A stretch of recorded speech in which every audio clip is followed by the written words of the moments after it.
Okay, so welcome friends once again. We will start with the new point today. Uh, yeah, in yesterday's lecture and the day before yesterday's lecture, we have discussed cash books, three type of cash books, notes of that all cash book. I will send you the photocopies of the books. After that, after studying three types of cash book, we have to move for next subsidiary books which are called as the purchase book, sales book, purchase return book and sales return book. हे चार पुस्तकं आपल्याला पाहायचे आहेत. Now again I would like to tell you that these all things means the subsidiary books are also known as subdivision of the journal. रोजकीर्दची उपविभागणी असं देखील म्हणतात या सर्व सहाय्यक पुस्तकांना. मग त्या सहाय्यक पुस्तकांमध्ये आपल्याला आजच्या लेक्चरमध्ये परचेस बुक पाहायचं आहे. मग परचेस बुक म्हणजे नेमकं काय, तर सिम्पली सोप्या भाषेमध्ये आपल्याला सांगता येते खरेदी पुस्तक. मग खरेदी पुस्तक का वापरले जाते, का लिहिले जाते याचा आपल्याला अर्थ कळायला पाहिजे. तर मुद्दा दिसतोय आपल्याला, मी टिक मार्क केलं या ठिकाणी. परचेस बुक त्यालाच काय म्हणायचं, परचेस डे बुक असं म्हटल्या जाते. दैनिक खरेदी पुस्तक, सिम्पली मराठीमध्ये त्याचा अर्थ नुसतं खरेदी पुस्तक म्हणा किंवा परचेस डे बुक. तर मग हे पुस्तक कशासाठी वापरलं जाते. जसं आपल्याला माहिती आहे की व्यवसायाच्या प्रत्येक व्यवहाराची नोंद आपण रोजकीर्दमध्ये म्हणजे जर्नलमध्ये केली पाहिजे.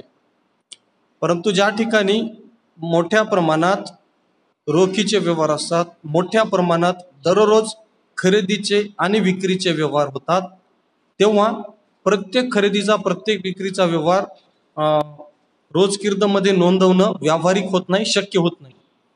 मग म्हणून काय केलं जाते की खरेदीचे व्यवहार नोंदवण्यासाठी सेपरेट पुस्तक तयार केलं जाते, विक्रीचे व्यवहार नोंदवण्यासाठी सेपरेट पुस्तक केलं जाते. मग त्याला खरेदी पुस्तक किंवा विक्री पुस्तक आपण म्हणतो. मग यामुळे होते काय, तर रोजकीर्दमध्ये जे आपण नोंदवणार होतो खरेदीचे व्यवहार विक्रीचे व्यवहार ते काय होतात, आपोआप कमी होतात. आणि रोजकीर्दची जी साईज आहे किंवा रोजकीर्दचा जो आकार आहे तो लिमिटेड राहतो, कमी राहतो. ठीक आहे. आणि स्वतंत्र खरेदी पुस्तक किंवा स्वतंत्र विक्री पुस्तक तयार केल्यामुळे काय होते, आपल्याला एखादा ट्रान्झॅक्शन लोकेट करणं इझिली होते, कारण त्याच्यामध्ये सुद्धा डेट वाईज नोंदी होतात.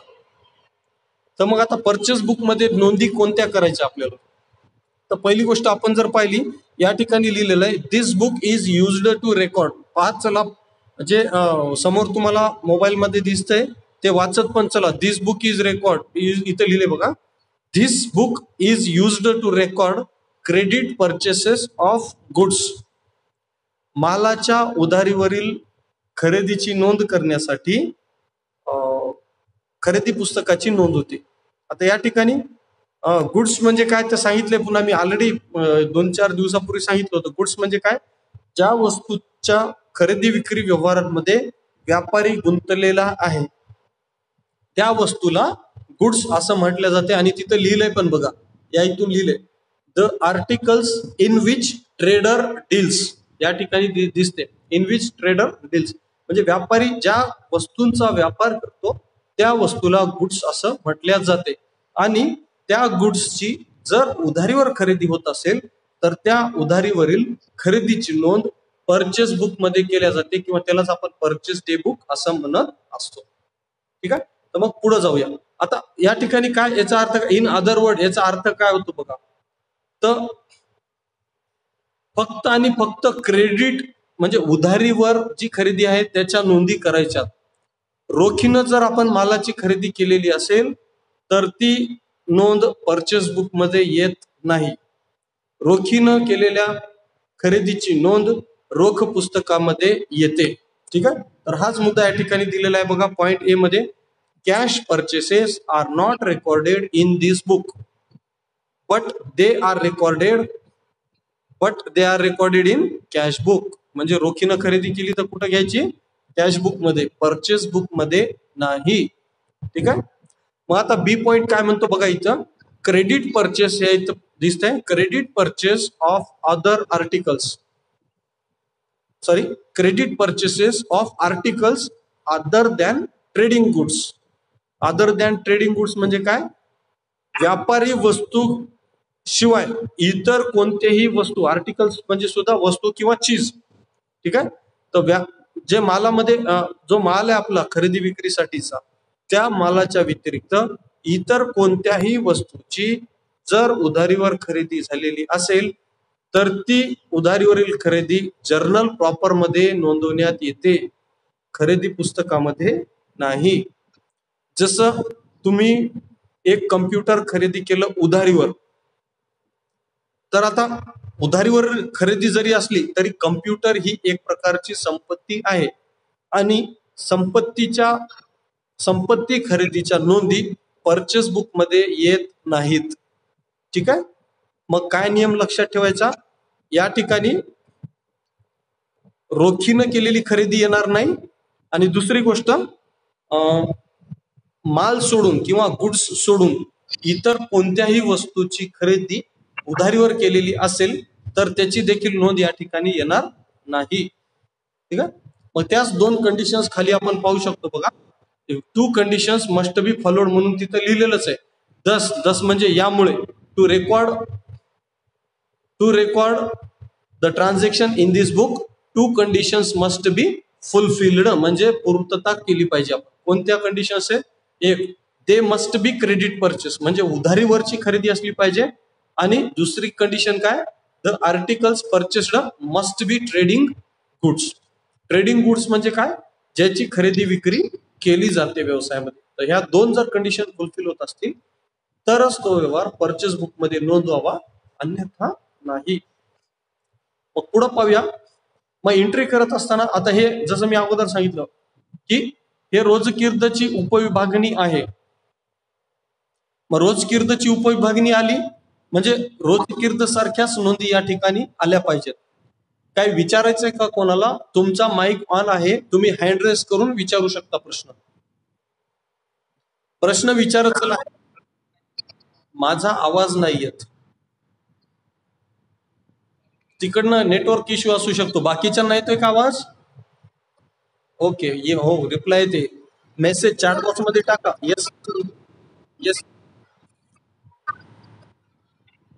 जर आवाज येत असेल तर चॅट बॉक्स मध्ये वाय टाका.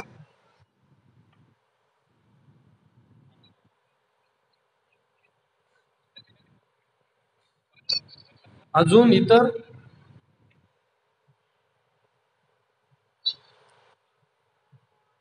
साक्षी उंदरे आणि आरती वानखेडे, तुमच्या इंटरनेटचा मे बी प्रॉब्लेम असू शकतो. गायत्री भोयरचा पण.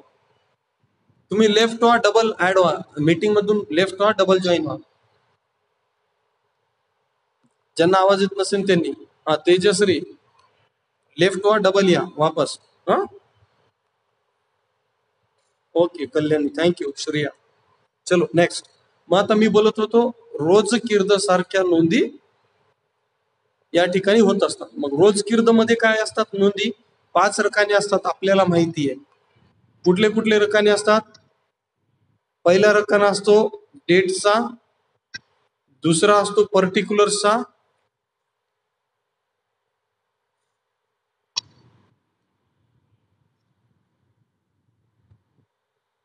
तिसरा असतो LF चा, चौथा असतो डेबिट अमाऊंटचा आणि पाचवा असतो क्रेडिट अमाऊंटचा. तर ह्या जवळपास इतक्या बाबी आपल्याला, हे डेबिट जर सोडलं तर बाकीच्या सगळ्या नोंदी आपल्याला घ्यावं लागतात. ठीक आहे. हे डेबिट क्रेडिट असं परचेस बुक मध्ये येत नाही, फक्त सरळ सरळ अमाऊंट येते. आता आपण पाहूया कोणत्या नोंदी आपल्याला या ठिकाणी करायच्या आहेत. फॉर्मॅट दिलेला आहे, आपण फॉर्मॅट पाहू शकता.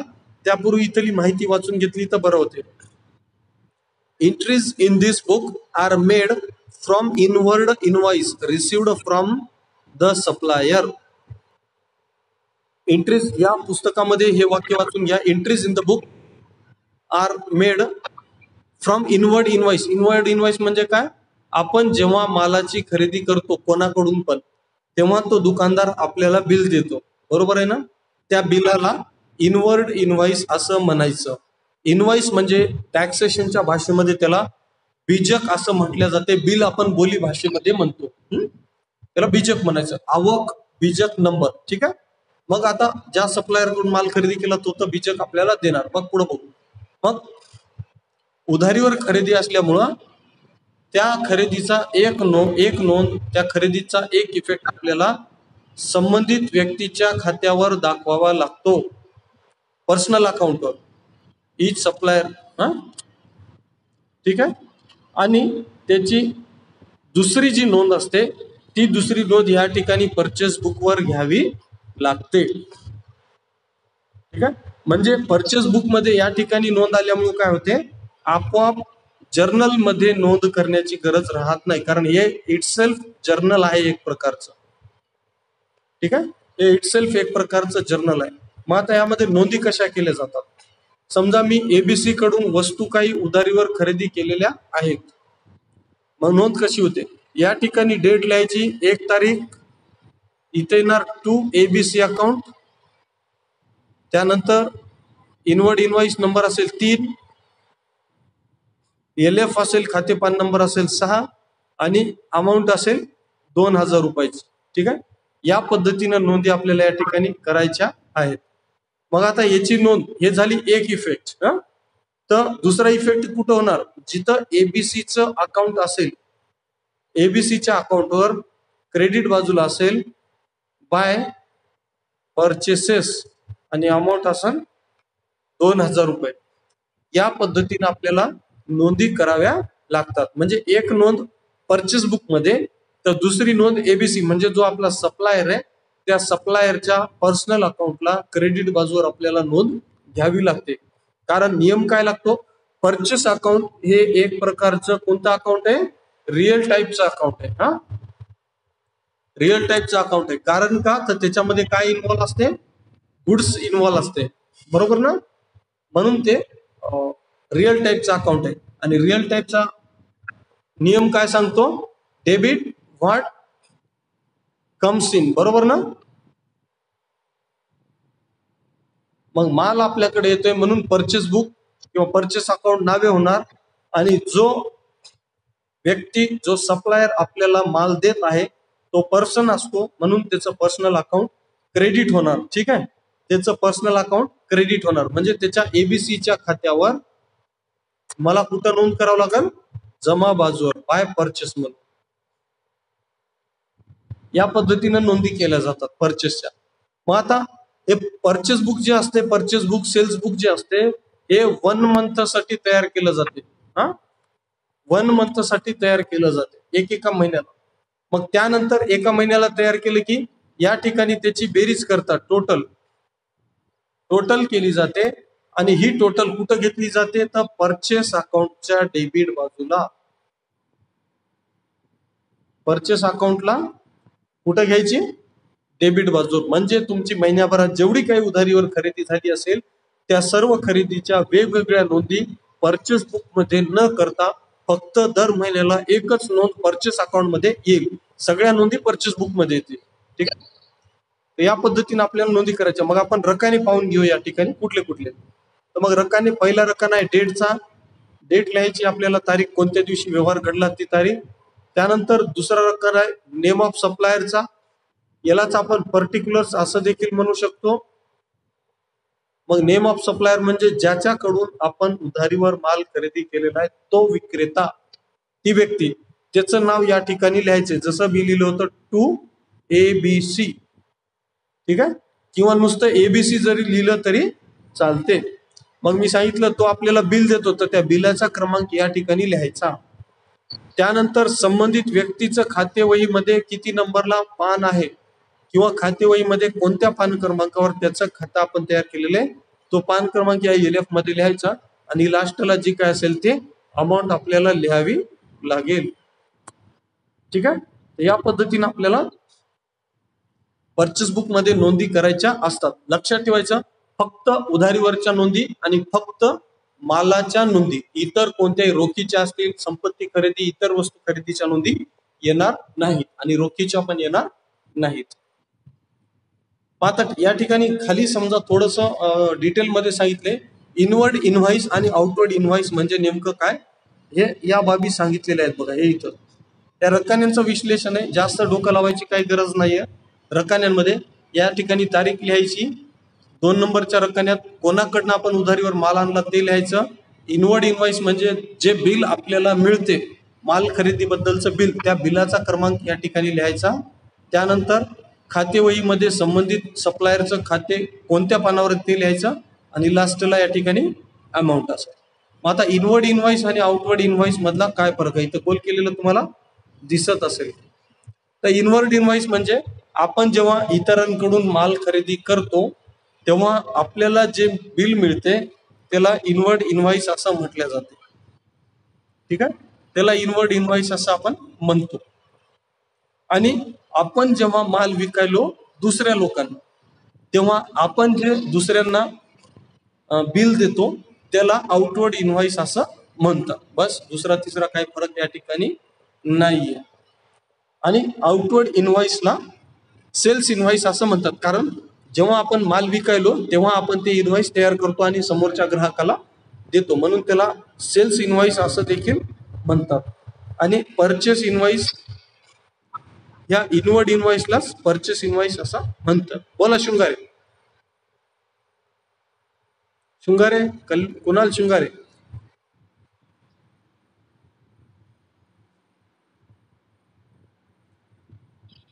बाकीची जी माहिती या ठिकाणी आहे तुम्हाला ही पाठवतो मी. एवढं काही याच्यामध्ये हार्ड अँड फास्ट नाही बाकी माहिती सांगण्यासाठी. पुढे जाऊया आपण, नेक्स्ट पेजवर जाऊया. हा, या ठिकाणी परचेस बुकचा एक प्रश्न दाखवलेला आहे तुम्हाला. तुम्ही मी सांगतो तसं तसं वाचून घ्या.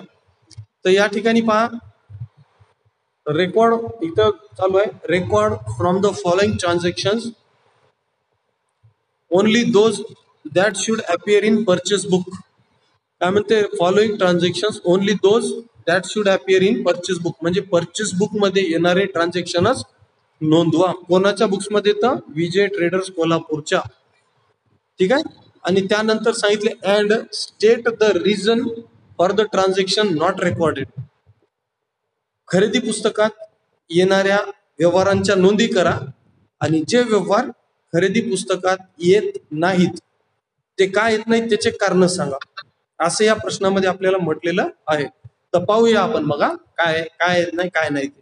मग कशा पद्धतीनं दिलं जाते, प्रश्न आपल्याला दिलेला आहे या ठिकाणी जून 2005 दिलेला आहे आणि 20 तारखेचा पहिला ट्रान्झॅक्शन आहे आपल्यासमोर.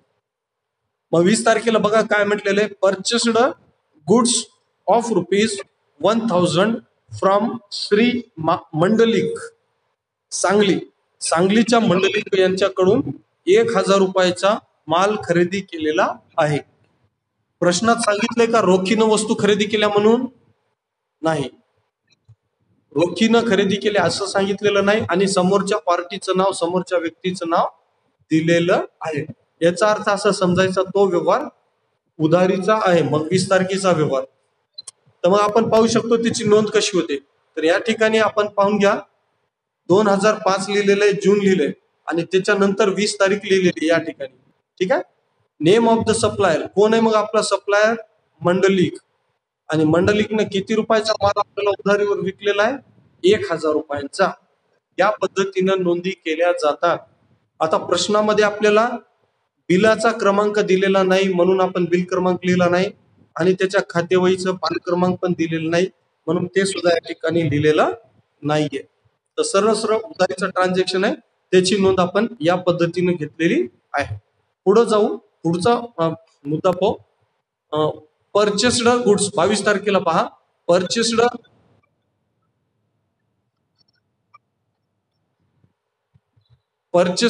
Goods of ₹800 for cash from Shri Sawant. Sawant कडून रोखीनं ₹800 माल खरेदी केलेला आहे. मग आता रोखीची नोंद आपल्याला घ्यायची का बुक्स ऑफ अकाउंट मध्ये? तर नाही. तर सिम्पली आपण हा ट्रान्झॅक्शन 800चा पाहू शकता की आपण पाहू शकतो कुठं दिसतोय का कॅशचा ट्रान्झॅक्शन आहे का कुठे इथं 22 तारीख आहे का नाही म्हणजे या ठिकाणी आणि सावंतचं पण नाव आपल्याला दिसत नाही कुठं. ओके म्हणून यामुळं आपण कॅशचे ट्रान्झॅक्शन सोडून द्यायचे. ओके त्यानंतर पुन्हा जर पाहिलं नेक्स्ट ट्रान्झॅक्शन आहे 24चा पाहू शकतो आपण purchased furniture for office use from Aaram Furniture Works worth ₹900 on credit. 24 तारखेला आपण आराम फर्निचर वर्क्स यांच्याकडून ₹900 ऑफिसला लागणारं फर्निचर खरेदी केलेलं आहे. आता मी अगोदरच सांगितलं होतं की फक्त मालाची जर खरेदी केलेली असेल आणि ती पण उधारीवर तरच त्याची नोंद होत असते अन्यथा नोंद होणार का नाही. मग या ठिकाणी फर्निचर खरेदी केलंय कशासाठी ऑफिस यूज साठी. मग हे काय आपला ट्रेडिंग गुड्स आहे का नाही ती संपत्ती आहे आपली म्हणून अशा संपत्तीच्या खरेदीची नोंद मग ती रोखीनं राहो का उधारीनं राहो त्याची नोंद परचेस बुक मध्ये येत नाही. मग पाहून घ्या 24 तारखेचा व्यवहार कुठे या ठिकाणी दिसायला का आपल्याला नाही दिसते किंवा इथं आराम फर्निचर वर्क सुद्धा नाव दिसत नाही. जरी तो ट्रान्झॅक्शन क्रेडिटचा असला तरी देखील ती वस्तूची खरेदी मालाची खरेदी नाहीये संपत्ती खरेदी म्हणून तो ट्रान्झॅक्शन आपण वगळलेला आहे. नंतर पुन्हा 26 तारखेचा ट्रान्झॅक्शन या ठिकाणी तुम्ही पाहू शकता purchased goods from Narayan Narayan ₹1060 माल खरेदी केलेला आहे. किती तारखेला 26ला. इथं रोखीनं खरेदी केलाय का उधारीनं खरेदी केलाय काहीही आपल्याला डिटेल्स दिलेले नाहीत म्हणजे आपोआप त्याचा अर्थ असा होतो की ती उधारीनं केलेली खरेदी आहे. मग याला आपल्याला आपल्या बुक्स मध्ये इन्व्हॉल्व करून घ्यावा लागेल. मग 26 तारखेला पाहू शकतो आपण तिथं नारायण हा सप्लायर आहे आणि त्याच्याकडून कितीची खरेदी केली ₹1060. ठीक आहे समजते ना परचेस बुक मध्ये नोंदी कशा घ्यायच्या ते रिप्लाय आला तर बरं होत्या. समजते का काय सांगतोय मी ते. 28 तारखेचा पुढचा व्यवहार आहे. 28 तारखेला अजून एक व्यवहार आहे माने अँड कंपनी सोबत झालेला. Mane and Company sold us goods. कधीपासनं किती वेळ झाला म्यूट होऊन 26 तारखेचा कळाला का 26 तारखेचा कळाला का व्यवहार मी बोलत होतो तर आता येत असेल ना. 26 तारखेचा ट्रान्झॅक्शन आला काय ऐकायला तुम्हाला.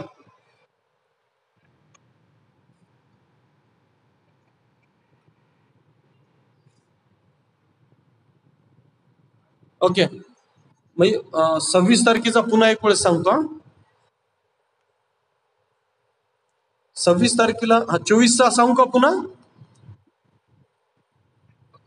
ओके 24 तारखेला कधीपासून 22 पासून एक ऐका प्लीज एक ऐका. ओके 22 गायत्री भर ओके नरेंद्र चारकोड 24 गायत्री जाधव 24 हा 22 पासून सांगू पुन्हा एक वेळेस. तर 22 तारखेला बघा purchased goods of ₹800 for cash from Shri Sawant. सावंतकडून रोखीनं म्हटलं इथं बरोबर रोखीनं ₹800 माल आपण खरेदी केलेला आहे.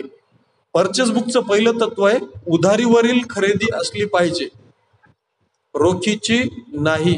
मग हे रोखीचा खरेदी व्यवहार आहे तर तो लिहिलाय का नाही लिहायचा तो इथं दिसतंय का 22 तारीख आपल्याला आली का नाही आली त्याची नोंद करायची नाही. आणि या ठिकाणी आपल्याला नाव पण दिसत नाहीये त्याचं सावंतचं. ठीक आहे मग रोखीनं खरेदी घ्यायची नाही. त्यानंतर 24 तारखेचा ट्रान्झॅक्शन आहे बघा फर्निचर खरेदी केलेलं आहे ऑफिस यूज साठी आराम फर्निचर वर्क यांच्याकडनं वर्थ ₹900. मला ते मध्ये कोणाचा तरी फोन आला त्याच्यामुळे बंद झाला आवाज.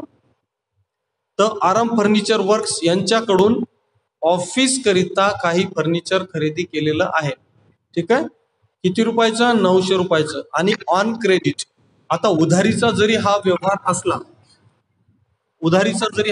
असला तरी देखील याची नोंद आपल्याला परचेस बुक मध्ये घेता येणार नाही. त्याचं कारण असं आहे, ही मालाची खरेदी नसून फर्निचरची खरेदी आहे. फर्निचर म्हणजे एक प्रकारची संपत्ती. तर संपत्तीच्या खरेदीची नोंद जर्नल प्रॉपर मध्ये घ्यायची, या ठिकाणी नाही. ठीक आहे, या ठिकाणी नाही. म्हणून आलंय का बघा, नोंद आली का नाही आली आपल्या या परचेस बुक मध्ये? खाली दिसते का 24 तारीख कुठे? इथं तुम्हाला नाहीये. म्हणजे संपत्ती खरेदीची नोंद घ्यायची नाही. ओके. आणि इथं आराम फर्निचर वर्क पण आपल्याला कुठं दिसत नाही. त्यानंतर पुन्हा 26 तारखेला सांगितले बघा, purchased goods from S Narayan rupees 1600. S Narayan कडनं 1060 रुपये, सॉरी 1060 रुपयाचा माल उधारीवर म्हटलंय का? नाही, फक्त खरेदी केला म्हटलंय. उधारी सांगितलं नाही आणि रोखही सांगितलं नाही. तर याचा अर्थ आपोआप ती उधारीची खरेदी ठरते. म्हणून 26 तारखेची नोंद या ठिकाणी घेतलेली आहे. एस नारायण आणि रक्कम आहे 1060 रुपये. ठीक आहे, आता पुढे जाऊया. तर प्रश्नात रोख आणि उधारी असं काही सांगितलेलं नसेल तर समजून जायचं ती उधारीवरची खरेदी आहे म्हणून. नंतर बघा 28 तारखेचा ट्रान्झॅक्शन आपण पाहू. Mane and Company sold us goods of rupees 800. Mane and कंपनीनं आपल्याला 800 रुपयाच्या मालाची विक्री केलेली आहे. शब्द फिरून सांगितले, बरोबर ना? माने यांनी आपल्याला 800 रुपयाचा माल विकलेला आहे. याचाच अर्थ काय? आपण मानेकडून 800 रुपयाचा माल खरेदी केलेला आहे. रोख आणि उधार सांगितलं नाही, म्हणजेच हा 28 तारखेचा व्यवहार देखील रोखीचा आहे आणि म्हणून आपल्याला या ठिकाणी तो दिसतोय. रोखीचा नाहीये म्हणून, म्हणजे क्रेडिट. सप्लायरचं नाव माने इथं लिहिलंय, हे माने अँड कंपनी सप्लायरचं नाव, आणि त्याच्याकडनं 800 रुपयाची खरेदी केली, त्या 800 रुपयाची नोंद. इनव्हॉइसचा नंबर नाहीये आणि एलएफ पण आपल्याकडे नाही, म्हणून दोन्ही नोंदी या ठिकाणी आलेल्या नाहीयेत. ठीक आहे, अजून पुन्हा 30 तारखेला पहा, purchased goods of rupees 1500 from पोरे ब्रदर्स. पोरे ब्रदर्स यांच्याकडून 30 तारखेला 1500 चा माल खरेदी केला. म्हणजे ही देखील उधारीवरील खरेदी आहे, उधारीवरची खरेदी आहे. आणि 30 तारखेला आपण इथं पाहू शकतो, हे पोरे ब्रदर्स आणि 1500 रुपयाची खरेदी आपण दाखवलेली आहे.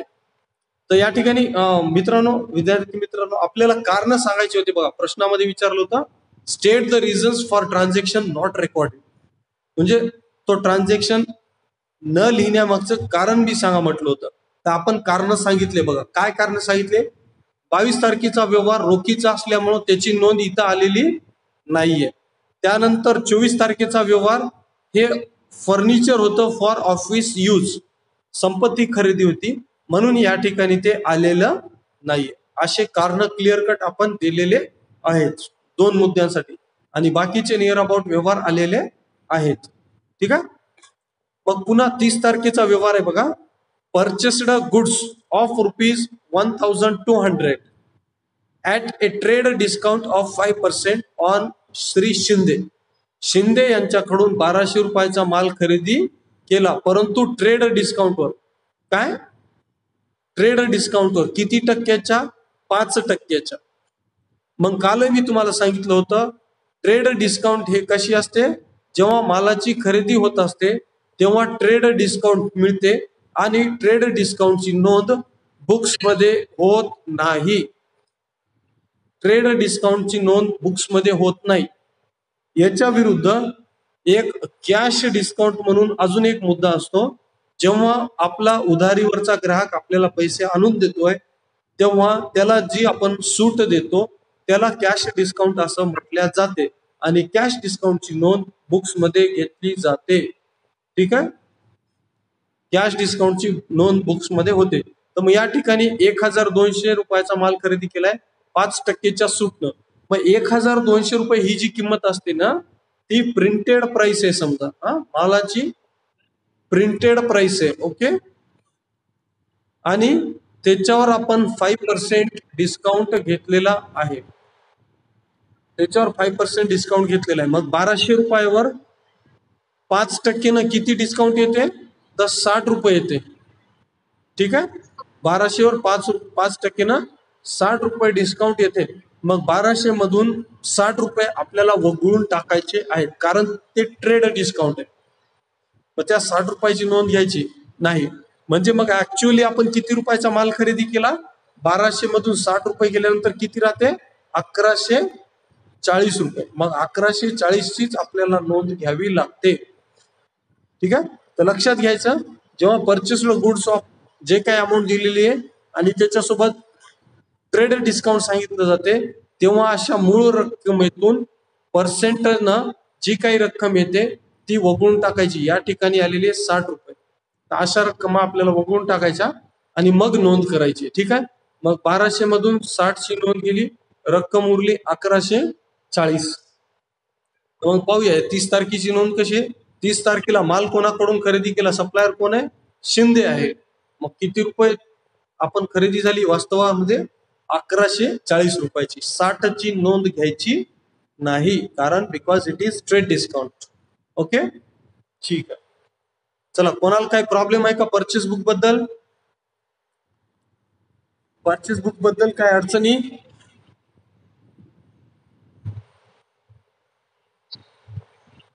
ओके, आणि हे जे नोट्स मी तुम्हाला ह्याच्या पाठवतो, तुम्ही थोडीशी प्रॅक्टिस करायच्या. Okay, thank you everybody. येत आहेत रिप्लाय, चांगली गोष्ट आहे. थोडस आपण आपली मीटिंग क्लोज होईल कदाचित, त्याच्यामुळे मी थोडस थांबलोय. कोणाला काही बोलायचंय का? एक 4-5 मिनिटांमध्ये आपली मीटिंग बंद होते. चला ठीक आहे, कोणाला जर बोलायचं नसेल तर मी तर बोलण्यासाठी आहेच. 22 तारखेला काय 4 कोड काय म्हणायचे तुम्हाला? रोशनी सांगा काय म्हणायचे, तुमचा माईक ऑन आहे. 22 तारखेची नोंद डबल सांगायची. ओके, हा ओके नरेंद्र, ठीक आहे, सांगतोय, ऐका लक्ष देऊन सर्वजण. 22 तारखेचा व्यवहार. हे बघा, पहिली गोष्ट काय लक्षात ठेवायची की 2 अटी परचेस बुक मध्ये नोंद होण्यासाठी 2 अटींची पूर्तता झाली पाहिजे व्यवहारामध्ये.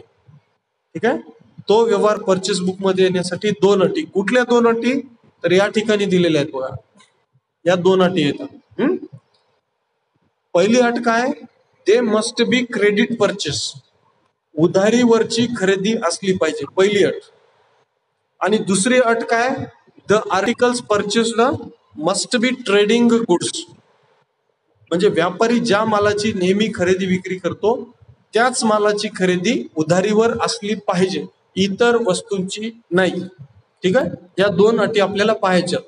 या 2 अटींची जर पूर्तता होत असेल तरच परचेस बुक मध्ये नोंद होते, अन्यथा होत नाही. मग आता जाऊया पुढे आपण. आता या ठिकाणी तुम्ही जो 22 तारखेचा व्यवहार म्हटले, त्या 22 तारखेच्या व्यवहारात काय बघा, purchased goods of ₹800 for cash म्हटलंय. म्हणजे काय? रोखीनं मालाची खरेदी केलेली. मग आपली अट पूर्ण होते का? उधारीवर मालाची खरेदी. अट पूर्ण व्हायली का आपली? नाही. म्हणून नाही, म्हणून ती नोंद या ठिकाणी आलेली नाही. ठीक आहे, आणि 20 तारखेचा आणि 22 तारखेचा ट्रान्झॅक्शन पहा. त्यामध्ये जर फरक पाहिला तर एवढा फक्त फॉर कॅशचाच आपल्याला फरक दिसतोय. रोखीने खरेदी केली. ओके, म्हणून ते 22 तारखेचा नोंद 22 तारखेची नोंद आपल्याला आलेली नाही, घेता आलेली नाहीये. त्यानंतर पुन्हा 24 ची पण सांगतो, काही लोकांना 24 ची पण लक्षात आलेली नसेल. 24 तारखेला पहा काय म्हटलेलं आहे. फर्निचर सांगितले for office use. Office use साठी वस्तू आपण खरेदी केली, विक्रीसाठी खरेदी केली का? नाही. मग इथंच आपली दुसरी अट पूर्ण होत नाही. इथं बरोबर सांगितलंय, एक गोष्ट बरोबर सांगितली, ऑन क्रेडिट म्हणलंय, उधारीवर खरेदी केली, मान्य आहे. परंतु मालाची खरेदी आहे का? नाही, फर्निचरची खरेदी. फर्निचरची खरेदी आहे ऑफिससाठी. मग ती नोंद घेता येईल का आपल्याला? नाही घेता येईल. म्हणून या ठिकाणी 24 तारखेची नोंद सुद्धा आलेली नाही. लास्टचा एक ट्रान्झॅक्शन पुन्हा सांगतो, 30 तारखेचा. ट्रेड डिस्काउंटची नोंद घ्यायची नाही, बुक्स मध्ये नोंद घ्यायची नाही. पहिली गोष्ट क्लिअर. कारण ट्रेड डिस्काउंट कधी मिळतो, जेव्हा आपण मालाची खरेदी करतो तेव्हा आपल्याला ट्रेड डिस्काउंट मिळते. मग त्या ट्रेड डिस्काउंटची नोंद ना तर विक्रेता घेतो ना ग्राहक घेतो, दोघांपैकी कोणीही ट्रेड डिस्काउंटची एंट्री घेत नाही. ओके. नोंद कशाची होती मग? कॅश डिस्काउंटची. जेव्हा तुम्ही मला पैसे आणून देताल तेव्हा मी कॅश डिस्काउंटची नोंद करेल बस. तर मग इथं कोणतं डिस्काउंट दिलेलं आहे? Trade discount. मग आता ट्रेड डिस्काउंटची नोंद कशी करायची, सॉरी ट्रेड डिस्काउंट कापून खरेदीची नोंद कशी करायची? या हे 1200. तर 1200 रुपये जी आहे ती वस्तूची मूळ किंमत आहे. ठीक आहे. आणि त्याच्यावर आपल्याला 5% ट्रेड डिस्काउंट मिळालाय. 5% म्हणजे किती रक्कम होते? 60 रुपयाची. हा, म्हणजे वास्तविक मध्ये आपली खरेदी किती रुपयाची व्हायली? 1140 ची. आपण त्या पार्टीला किती पैसे देणं लागतो? फक्त 1140 रुपये. म्हणून या 1140 चीच आपल्याला बुक्स मध्ये नोंद घ्यायची, 5%च्या 60 रुपयाची नोंद घ्यायची नाही. तर पाहूया 30 तारखेचा ट्रान्झॅक्शन या ठिकाणी दिसतोय. श्री शिंदे आणि 1140 ची नोंद आहे. ठीक आहे. या पद्धतीनं नोंदी केल्या जातात. मग आता ही जी टोटल आलेली आहे 5500 सगळ्यात शेवटी दर महिन्याला, इथं फक्त बघा जून महिन्याचे ट्रान्झॅक्शन दिलेले. प्रत्येक महिन्यासाठी वेगळी परचेस बुक तयार केली जाते आणि दर महिन्याला अशी ती टोटल करून, परचेस बुकची टोटल करून काय केली जाते? परचेस अकाउंट जे असेल, परचेस अकाउंट जे असेल त्याच्या डेबिट बाजूला घेतली जाते 31 परचेस अकाउंट, हा, आणि त्याच्या नावे बाजूला घेतली जाते 31 तारखेला बनवून. ठीक आहे. टोटल ऑफ परचेस आणि 5500 अशी नोंद घेतली जाते. या पद्धतीनं परचेस बुक तयार करतात. आता समजते का? हॅलो, आता समजते का? 4 कोड. ओके. तर मग आता, हा बोला. आवाज नाही येत. चॅट बॉक्स मध्ये टाईप केलं तरी चालतं.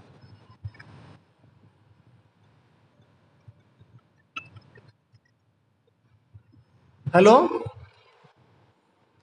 मला मेसेज करा. मेसेज मला नाही ऐकायला यायला तुमचा आवाज.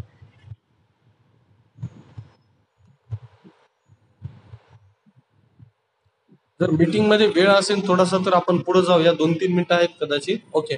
थँक्यू रेणुका. Okay, thank you. मला तुमचा कॅमेरा ऑन करा बरं, तुम्ही दिसले पाहिजे सर्वजण. हॅलो, कॅमेरा ऑन करा. सर्वांचा कॅमेरा ऑन करा.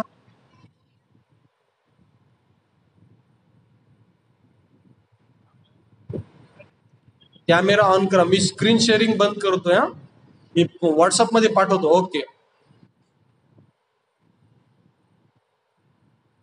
कॅमेरा ऑन करा सर्वांचे. मला दिसले पाहिजे तुम्ही.